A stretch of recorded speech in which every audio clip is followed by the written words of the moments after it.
नमस्कार. आज श्रीला देवदार जन्मशताब्दी निमित्त फार गंभीर विषय माझ्याकडे देण्यात आलेला आहे. पण तत्पूर्वी नानांच्या माझ्या काही वैयक्तिक आठवणी आहेत त्या सांगून मग मी त्या विषयाकडे थोडक्यात वळतो. पहिली गोष्ट नानांच्या बाबतीत माझ्या लक्षात आली, त्यांचा माझा परिचय जो झाला तो विमुताईंच्या थ्रू झाला आणि त्याच्यामुळे त्यानंतर तो असाच वाढत गेला, वृद्धिंगत झाला आणि काही दिवसामध्ये त्यांच्या आणि माझ्यामध्ये स्वभावामध्ये काही अंतरच राहिलं नाही. असं वास्तविक आम्ही दोन्ही एकमेकाच्या विरुद्ध पार्टीतले विरोधी पक्षाचे सभासद असल्यासारखे, सरकार आणि विरोधी पक्ष, कारण ते सासरे आणि मी जावई. जामातो दशमग्रह असं आपल्याकडे म्हटलेलं आहे. म्हणजे 9 ग्रहांची पीडा माणसाने असह्य झाली की त्याला जामात नावाचा 10वा ग्रह हा त्याला त्रास द्यायला सुरुवात करतो.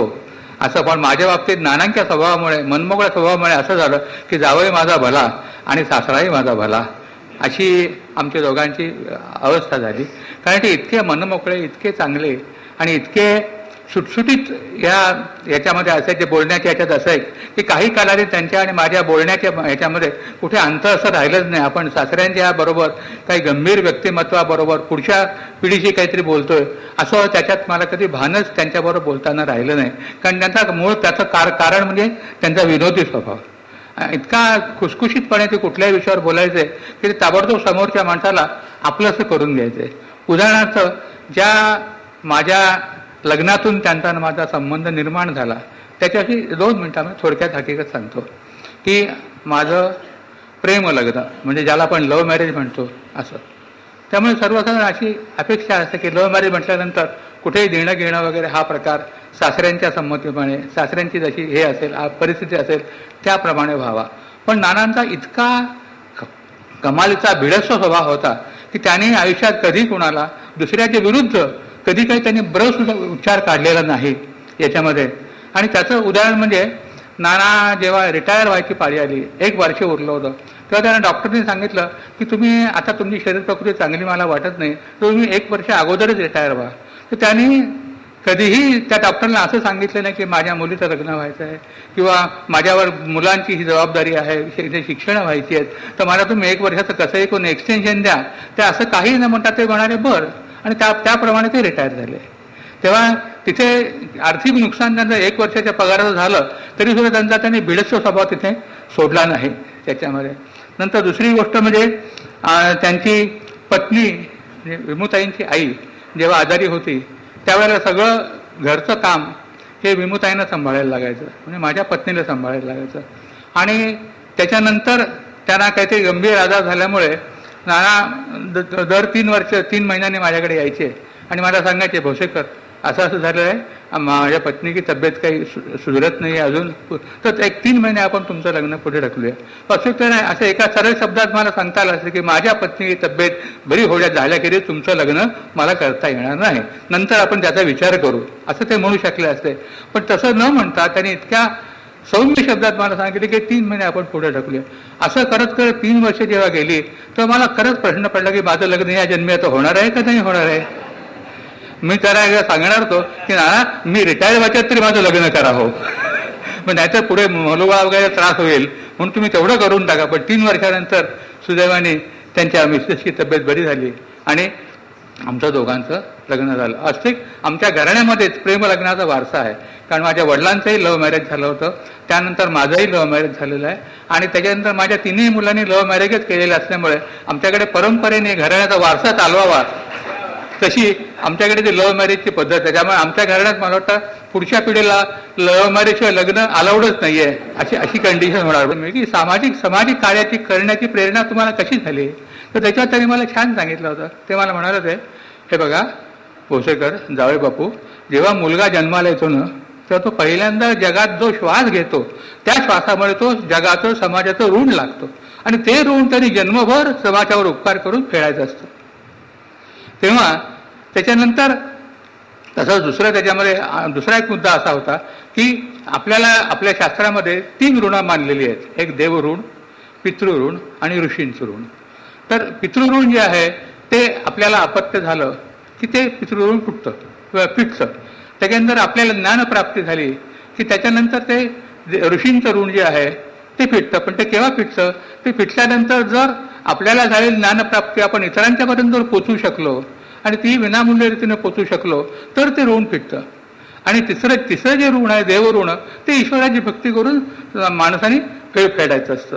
तर याच्यानंतर मग हे ज्ञानप्राप्तीचं साधन असणारी जी शाळा, शिक्षण प्रसारक मंडळ, त्याच्यामध्ये पूर्णपणे नानांनी का वाहून घेतलं, ह्याचा उलगडा मला त्यांच्या त्या उलगडातून झाला की पूर्ण ज्ञानप्राप्ती देण्याचं, शिक्षण वाटण्याचं साधन जे आहे ते म्हणजे शाळा, म्हणून त्याच्यासाठी त्यांनी त्या शाळेसाठी पूर्ण वेळ त्यांना वाहून घेतलं होतं.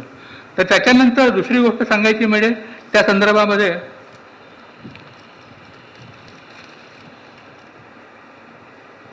नानांनी पहिली गोष्ट म्हणजे इतर कधीही शाळांना ज्यांच्याकडे कोणीही वर्गणी मागायला आला तर त्याने कधीही आपला मदतीचा हात आखडता घेतला नाही.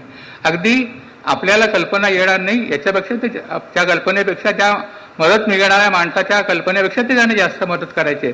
आणि कोणी विचारलं सांगायचे, नाना तुम्ही एवढी मोठी मदत कशी करता?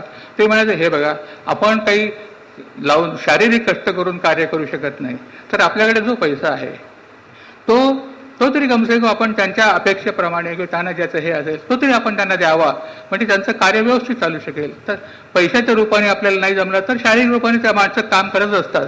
तर त्या दृष्टीने आपण त्याच्यामध्ये त्यांना मदत करण्यासाठी म्हणून आपण सदासदाने पैशाची मदत करावी. तर त्याच्यातून ह्या दोन गोष्टींचा मला एक मुद्दा यात लक्षात येतोय याच्यामध्ये की दानधर्म करणे आणि शिक्षण आपल्याला जे शिक्षण मिळालेलं आहे, समर्थाने एका ठिकाणी म्हटलेलं आहे की जे आपण असं ठावे ते इतरांना शिकवावे, शहाणे करून सोडावे सकलांशी. या दोनच गोष्टी आपण हल्ली, जसं वाजपेयी सर मगाशी म्हणाले, ह्या दोन्ही गोष्टी आपण पार विसरून गेलेलो आहोत. ह्या आपल्या जीवनातून कुठेही दानधर्म या विषयाचा उल्लेखच केलेला जात नाही. आपण जे काही पैसे मिळवतो असे ते आपण पैसे कशासाठी मिळवतो? आता याने विचार मंथन वगैरे म्हटलंय म्हणून मुळापासून सांगतो की जीवनावश्यक असलेल्या वस्तूंच्या गरजा भागवण्यासाठी आपण पैसे मिळवतो. पण ते पैसे मिळाल्यानंतर आपण तिथेच थांबतो का? नाही. तर सुख नावाची जी सोय असते की जिची आपल्याला सवय होते आणि तिचा मग कालांतराने आपण ती आपली गरज होऊन बसते आणि गरज झाल्यानंतर आपण त्याच्या मागे आपला अनावश्यक पैसा घालवत असतो. आणि त्याच्यातून वास्तविक पैशाचे 3 उपयोग सांगितलेले आहेत आपल्या याच्यामध्ये, जसं आये दुःखम व्यय दुःखम बघायला सांगितलं तसं. तर मिळवलेला पैसा एक तर योग्य कारणासाठी, गरजांसाठी, व्यावहारिक गरजांसाठी जो खर्च करायचा, किंवा दुसरी गोष्ट म्हणजे जो इन्व्हेस्टमेंट याच्यासाठी म्हणून वापरावा. पण तिसरा जो भाग आहे की हे न करता दानधर्मामध्ये पैसा खर्च करावा, त्या याने गरजू माणसाला मदत होते. कारण अरवी आपण काय करतो, आपल्याकडे पैसा उरला की आपण जास्तीत जास्त काय करतो, तो कुठेतरी फिक्स्ड डिपॉझिटच्या इन्व्हेस्टमेंट, जास्त व्याजाच्या कर्जावर त्याच्यासाठी जास्त व्याज मिळावं म्हणून तो आपण सगळी इन्व्हेस्ट करत राहतो. आणि त्या व्याजाने होतं काय, तर आपली कुठली तरी भविष्यकालीन गरज ही त्याच्यातनं भागवली जाणार असते. पण त्याच्यावर आपण हे विसरतो की दानधर्मामध्ये आपण जर सत्पाधारी माणसाला दान करू शकलो तर त्याच्यामध्ये त्या माणसाची वर्तमानकालीन जी गरज आहे ती भागवता येईल. त्यामुळे वर्तमानकालीन जी गरज भागवायची आहे, जी आपण आपलीच भविष्यकालीन गरज जी अनेक वेळा निर्माण केलेली असते ती भागवण्यासाठी म्हणून आपण तो पैसा इन्व्हेस्ट करत राहतो. तर त्या दृष्टीनं माणसाने दानधर्म करावा किंवा आपल्याकडे असलेला एक्सेस पैसा जो असेल तो या दुसऱ्याला देण्यासाठी, सत्पाधारी दान करण्यासाठी जो वापरावा, हा पैशाचा खरोखरीच आपल्याकडे सगळ्यात चांगला उपयोग म्हणून सांगितलेला आहे. कारण हस्तस्य भूषणम दानम असं आपल्याकडे शास्त्रवचन आहे. तर त्या दृष्टीनं मी त्याच्यापासून मग नानांच्या याच्यातून, यांच्या विचारमंथनातून नाना हे असं का करतात, त्याचा विचारमंथनातून मी जेव्हा निवृत्त झालो ते झाल्यानंतर त्यांच्या याच्यातून मला उदाहरण लक्षात आलं की सर्वसाधारण जग अशा पद्धतीने चालतं, आपल्याला त्या पद्धतीने जायचं नाहीये, आपल्याला काहीतरी खरोखरी समाजासाठी काहीतरी करायचं आहे. म्हणून मी त्याच्यापासून प्रेरणा घेऊन मी जेव्हा निवृत्त झालो 1990 साली, तेव्हा त्याच्यातून मला जी येत असलेली जी गोष्ट म्हणजे संगीत, त्या संगीताला विद्यार्थ्यांना शिकवणं याचं कार्य विनामूल्य दिवसभर मी करत असतो. आणि त्याच्यानंतर शिवाय माझ्या पेन्शनमधनं दर महिना 1000 रुपये नियमितपणे, मग साधारण 10% पेन्शनच्या जे हे गरजू व्यक्तींना किंवा सत्पाधारी माणसाला दान करत असतो. तर याच्यामध्ये सर्वसाधारणतः कुणाकुणाचा हे असतो, त्याच्यामध्ये विशेष म्हणजे मोलकरणी, विद्यार्थी, रुग्ण, रिक्षावाले आणखीन या लोकांनाही सढळ हाताने दर महिना अशी कित्येक वर्ष नानांचं उदाहरण समोर ठेवून मी अशी मदत करत असतो. तेव्हा नानांना पुन्हा एकदा वंदना करून मी आपलं भाषण संपवतो.